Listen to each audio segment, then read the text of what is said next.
Voilà, on voulait vous alerter aujourd'hui par rapport à ce que le gouvernement prépare par rapport à la question du paritarisme dans les services publics et en particulier dans l'enseignement. Le gouvernement a l'intention tout bonnement de supprimer le paritarisme et nous pensons que c'est quelque chose de très grave qui est en train de se passer. Alors, on va prendre un exemple concret pour illustrer les conséquences de cette décision potentielle. Voilà, le mouvement des enseignants du premier degré. Actuellement, il est soumis au contrôle des représentants des personnels qui se réunissent en CAPD. Cela permet des vérifications préalables. Ça nous permet, au SNUIPP, de vérifier les barèmes et les vœux des collègues. Avant la CAPD, on reçoit des documents et on vérifie les barèmes des collègues, leur liste de vœux, et on trouve des erreurs dans les barèmes, dans les vœux. Ces erreurs peuvent être corrigées préalablement à la CAPD. Ça a été le cas cette année. Lorsque nous avons reçu les documents, nous avons trouvé de nombreuses erreurs. Nous les avons communiquées à l'administration. Cela a permis de corriger de nombreuses erreurs, d'éviter de nombreuses cascades sur des dizaines de collègues préalablement à la CAPD. Demain, plus de CAPD, plus de contrôle des représentants des personnels. Que se passe-t-il? Les représentants des personnels sont seulement destinataires de la liste des affectations. Alors, de deux choses l'une, soit vous êtes victime d'une erreur, mais comme vous êtes averti sur le fonctionnement, que vous connaissez bien des collègues et leur barème, vous avez conscience que vous avez été lésé et que quelqu'un qui avait un barème inférieur à vous a été affecté sur un poste que vous aviez demandé. Vous formulez un recours et l'erreur peut être corrigée.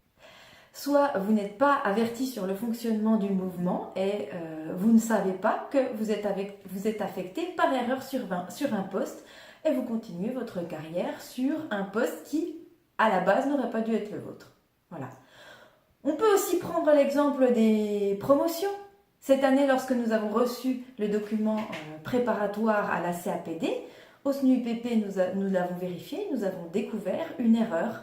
Le dernier promu avait été échangé avec le premier non promu pour un certain échelon. Ça a des conséquences importantes sur la carrière de ces deux collègues. Et l'administration avait oublié de prendre en compte un certain critère pour les départager. Nous, au SNUIPP, nous avons décelé cette erreur et nous avons exigé que l'ensemble de la liste des promus soit revue. Puisque nous nous disons que si l'erreur a été commise une fois, elle peut très bien l'être plusieurs fois. La CAPD a ainsi été repoussée et les promotions ont été validées après une vérification effective, un contrôle des représentants des personnels. Donc, nous pouvons penser que ces promotions ont eu lieu en toute justice et toute équité. Voilà. Voilà, donc ces deux exemples-là sont les plus flagrants, les plus criants. Voilà, les promotions de mouvement, ça touche énormément de personnel. Mais de nombreuses autres questions, de nombreux autres exemples pourraient être cités parce que la CAPD, en fait, traite de nombreuses questions. On s'imagine quelles pourraient être les dérives lorsque le DAZEN aura l'autorisation de sanctionner selon son bon gré sans avoir à en justifier aux représentants des personnels. On parle aussi des situations particulières des collègues. On peut tous être amenés un jour, au cours de notre carrière, être confrontés à une situation particulière qui mérite une prise en compte particulière. Et la CAPD est aussi le lieu de la discussion de ces situations particulières. On peut tous être victimes d'un refus de remboursement de frais de déplacement ou autre non-respect des textes. La CAPD, c'est aussi le lieu où les représentants des personnels exigent de l'administration le respect des textes. Voilà. Donc vraiment, on voulait vous faire partager nos inquiétudes par rapport à ça. Et si le gouvernement persiste dans cette voie, persiste avec cette intention, tous ensemble, il faudra que nous soyons prêts à réagir.